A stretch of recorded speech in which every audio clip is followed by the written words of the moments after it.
No aceptamos injerencias, es la frase que ha utilizado el presidente cubano Miguel Díaz-Canel como condición para un posible diálogo con la nueva administración de los Estados Unidos. Pues la misma era un escenario probable y el país se venía preparando. ¿Qué significa la frase «nos veníamos preparando»? La hostilidad ha marcado la relación de los Estados Unidos con Cuba por más de 60 años. Solo pequeños espacios de tiempo no han estado plagados de la misma. Según los vientos que soplan desde Washington, parece indicar que será otro periodo más de contrapulseo entre los dos gobiernos. Los detalles, a continuación. ¿Quieres saber cómo se puede fundar la patria grande? Mira el final del video. No tememos el regreso de Donald Trump. Palabras del mandatario cubano Miguel Díaz-Canel durante una visita a la región central del país, en la que puntualizó además que, para nuestro gobierno, los resultados de estas elecciones no son resultados nuevos. Era un escenario previsto, era un escenario probable y nos veníamos preparando para él. El presidente también afirmó que el país se está preparando para enfrentar circunstancias más difíciles bajo un segundo mandato del republicano Donald Trump en Estados Unidos. Él mismo, durante su primer mandato, arreció la política de bloqueo hacia el país del Caribe de forma nunca antes vista. No obstante, el mandatario cubano ha reiterado, como veces anteriores, que Cuba está dispuesta a entablar un diálogo con el gobierno de Donald Trump, pero siempre en un marco de respeto y sin imposiciones. Siendo estas palabras la primera reacción del gobierno de la isla al triunfo electoral del republicano. Díaz-Canel además resaltó que Cuba es una nación que enfrenta más de 6 décadas de sanciones estadounidenses, no acepta injerencias de ningún tipo y seguirá avanzando en medio de las circunstancias más difíciles, partiendo del principio de que muchos de los funcionarios del nuevo gobierno ya se apresuran en dar a conocer su discurso anticubano. Existe una relación entre ambos países totalmente asimétrica, recordó el presidente, y dijo que nos han impuesto un bloqueo por más de 60 años, un bloqueo que en el 2019 se recrudeció con medidas de la administración que regresa a la Casa Blanca y que se mantuvieron con la actual, dejando claro que no es un problema de administraciones. Llevamos todos los años de la revolución bajo la sombra del bloqueo, o sea que el país está preparado por el decursar de los años en sortear este obstáculo. Siempre hemos planteado que no tenemos nada en contra del pueblo norteamericano y que estamos dispuestos a dialogar en igualdad de condiciones con el gobierno de los Estados Unidos. En eso, consideró, llevamos todos los años de la revolución, o sea que el país está preparado. Siempre hemos planteado que no tenemos nada en contra del pueblo norteamericano y que estamos dispuestos a dialogar en igualdad de condiciones con el gobierno de los Estados Unidos siempre que se cumpla lo anterior. Solo 2014 ha existido una etapa en la cual bajaron las hostilidades. El demócrata Barack Obama impulsó un acercamiento histórico con Cuba. Él mismo flexibilizó el embargo e incluso se establecieron las relaciones diplomáticas. Todas estas medidas Trump las revirtió 5 años más tarde.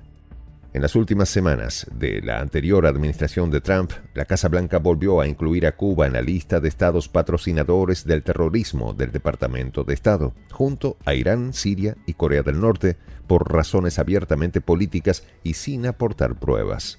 Medida destinada a entronizar aún más la política de bloqueo. Los observadores de las relaciones Cuba y Estados Unidos esperaban que Biden restableciera las medidas de flexibilización de Obama. El actual presidente, en su campaña electoral de 2020, prometió que como presidente revertiría las políticas fallidas de Trump que causaron daño a los cubanos y sus familias, algo que no ocurrió nunca. En cambio, el demócrata ha superado a Trump, yendo más lejos que este en su ataque a la industria turística de Cuba, el principal motor de la economía de la isla. Hace 2 años, el Departamento de Estado de Biden prohibió a los extranjeros que visitan Cuba viajar a Estados Unidos sin visado. Eso supuso que unas simples vacaciones en Cuba para personas del Reino Unido, Francia, España y otros 37 países podrían hacerles perder la exención de visado, y muchos decidieron no arriesgarse a visitar la isla. A diferencia del resto del Caribe, el turismo en Cuba no se ha recuperado. Los viajes de europeos son solo la mitad de lo que eran antes de la pandemia. La inclusión en esta fatídica lista, unido a las 240 sanciones promulgadas por la administración Trump, ha minado la economía cubana al recortar los ingresos del Estado cubano. Los economistas calculan que la pérdida de ingresos por turismo derivada de la inclusión en dicha lista cuesta cientos de millones de dólares al año. El costo anual combinado de las sanciones del entrante Trump y el saliente Biden asciende a miles de millones de dólares al año, por lo que el país se ha estado preparando aún más para lidiar con las sanciones que pudieran provenir de la nueva administración que pretende, hasta el momento, dar una vuelta de tuerca más a las mismas. Pero el conflicto económico y la política exterior de sanciones siguen siendo el arma principal en los Estados Unidos, por lo que ambas administraciones han retornado a una política de cambio de régimen basada en la premisa de reducir el flujo de divisas a las arcas de la isla y aumentar el sufrimiento de las personas. La ley Helms-Burton es un buen ejemplo. En 2019, Trump implementó el título tercero de la ley que permite a los estadounidenses demandar a las empresas que hacen negocios con Cuba, algo a lo que todos los presidentes anteriores habían renunciado. Los cruceros que llevaron turistas estadounidenses a La Habana durante el gobierno de Obama han sido demandados. La práctica ha demostrado que puede existir diálogo y entendimiento entre los Estados Unidos y Cuba. El gobierno de Carter, en 1978, estableció como objetivo un proceso para modificar la política de confrontación entre ambos países, lo cual permitió la apertura de las secciones de intereses en ambas capitales con el objeto final de restablecer las relaciones diplomáticas entre los dos países. En aquella ocasión no se lograron relaciones diplomáticas plenas, solo llegaron al rango de oficinas de intereses, pero las mismas fueron el preámbulo para que se restablecieran las relaciones diplomáticas en el gobierno de Obama, las cuales se han mantenido de forma irregular con las dos últimas administraciones. El canciller cubano ha expresado que, como siempre hemos hecho, mantendremos nuestras cordiales relaciones con el pueblo estadounidense y la disposición de dialogar en igualdad de condiciones con el gobierno de Estados Unidos, a pesar de la relación bilateral totalmente asimétrica y bloqueo que nos han impuesto por 62 años. En lo referido al mismo tema, el presidente Miguel Díaz-Canel reiteró que Cuba mantiene la voluntad de dialogar con el gobierno de Estados Unidos en igualdad de condiciones, sin imposiciones, con respeto a nuestra soberanía y nuestra independencia, lo que demuestra que existe, y siempre ha existido, disposición al diálogo. La administración saliente en su momento prometió revisar la política hacia Cuba. Desde sus primeros meses en el cargo, el equipo de Biden dijo repetidamente, tanto en público como en privado, a los miembros del Congreso, que estaba llevando a cabo una amplia revisión de la política hacia Cuba, incluida la designación de país patrocinador del terrorismo. La postura del gobierno de Biden ha sido ambigua y falsa, pues retiró a Cuba de la lista de países que no cooperan plenamente con Estados Unidos en la lucha antiterrorista. Según calificaciones oficiales, Cuba ahora coopera plenamente con las fuerzas antiterroristas al mismo tiempo que patrocina el terrorismo. Totalmente sin sentido. Las relaciones Cuba-Estados Unidos son parte de un juego político a conveniencia de los que hacen la política exterior en Washington.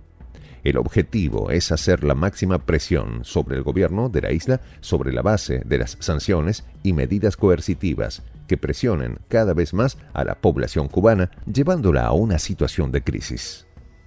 Por más de 60 años, el gobierno y pueblo de Cuba vienen lidiando con esa política, por lo que existe un elevado nivel de resiliencia.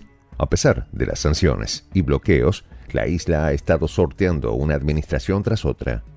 La nueva administración Trump parece estar condenada al fracaso en sus pretensiones contra Cuba, pues parece ser más de lo mismo. En esta comunidad nos juntamos para, por ejemplo, conversar, interactuar, tener puntos de idea distintos, pero, por ejemplo, también tenemos un club de lectura donde leemos fragmentos de libros que consideramos que son importantes para crecer intelectualmente. También, por ejemplo, hacemos algo como lo que hace nuestro amigo el jefazo ahí en Bolivia. Les cuento la experiencia que me parece fascinante. Él tiene un restaurante ahí en Bolivia. Y en ese restaurante, ahí viene lo que tiene, un televisor. Y ustedes dirán, pero qué impresionante, ¿en qué contribuye que un restaurante tenga un televisor ahí en Bolivia? Una cosa muy importante, porque él, cada vez que abre su negocio, prende su televisor y pone los videos de Prensa Alternativa. Con eso, todos los días, poco a poco, con pasos muy concretos, él hace que toda la gente que vaya a su restaurante vaya insumiendo el concepto de la patria grande. Y así, pasito a pasito, estamos construyendo la patria grande. Son esos pasos pequeños pero concretos que hacen posible que el proceso de la construcción de la patria grande sea algo que ya comenzó. Un hecho dinámico que no tiene retorno en la historia. Y de verdad a nosotros nos gustaría que tú seas parte de esa propuesta. ¿Qué tienes que hacer? Muy simple. Dale clic en el botón unirse. De hecho, al hacerlo también contribuirás con una pequeña cantidad de dinero que permitirá que Prensa Alternativa produzca más y mejores videos. De verdad que te esperamos. La patria grande se va a construir cuando tú y yo y toda la gente de buena voluntad de América Latina y el Caribe comencemos a ser comunidad. ¿Cómo lo logramos? Interconectándonos todas las personas de buena voluntad que vivimos en América Latina y el Caribe. Y tienes una oportunidad de hacerlo, uniéndote a nuestra comunidad. Puedes hacerlo haciendo clic en el botón unirse que está en la parte de abajo. Soy el Juan José del Castillo, director del canal Prensa Alternativa. Si quieres ser parte de la comunidad de la Patria Grande, suscríbete a nuestro canal. Si es que quieres que te lleguen las notificaciones cada vez que subimos un video, activa la campanita. Si quieres apoyar a nuestro canal económicamente, puedes hacerlo a través de PayPal. El enlace está en la descripción del video. A nombre del equipo de Prensa Alternativa, me despido con esta expresión en el quechua milenario, Tupananchis Kama, cuya traducción es hasta volvernos a encontrar.